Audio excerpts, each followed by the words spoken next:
अस्सलाम वालेकुम। मुझो यो सवाल है ता सभई ही जेको तब्दीली जे लाइ हिकिड़ी तव्हांजी सोच जेका आहे उन सां असां सभई बाशऊर माण्हू हर माण्हू मुतफ़िक़ थींदो।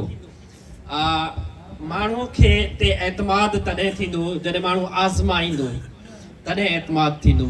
बहरहाल असां हिन सॼे पाकिस्तान जे सिनेरियो में जेको सिस्टम आहे हिन वक़्तु हले थो, उन ई सिस्टम जे अंदरि वोट असां ॾियूं था, अपोज़िशन में बि वोट पवनि था। तव्हां ॾिठो आहे त पंजाब जी ॻाल्हि कयूं त उते अपोज़िशन में केॾो वोट पियो, 47 फार्म हुन सॼे खे रद्द करे छॾियो। इन ई सॼे पुठियां ही आवाम सॼी खणी असांखे वोट बि ॾेई विझे ऐं इहो 47 फार्म वारो निज़ाम उन ई सां असां कीअं कंदासीं? सवाल इहो आहे। मुंहिंजो पंहिंजो ओपिनियन इहो आहे, रायो इहो आहे त जिन इलेक्शन निज़ाम सां लाॻीतो खेॾियो आहे,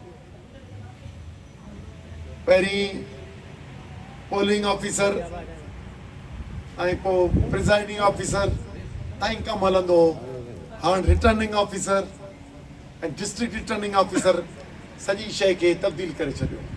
जेको तव्हां सां जेकॾहिं ईंदड़ इलेक्शन्स खां हिकिड़ी इलेक्शन या ॿ कनि था त मौजूदा निज़ाम टही पए। सम्झो माण्हू जेको मुल्क लाइ ख़तरनाक थींदो, मुख़्तसिर तव्हांखे ॿुधायां, मुल्क लाइ ख़तरनाक थींदो।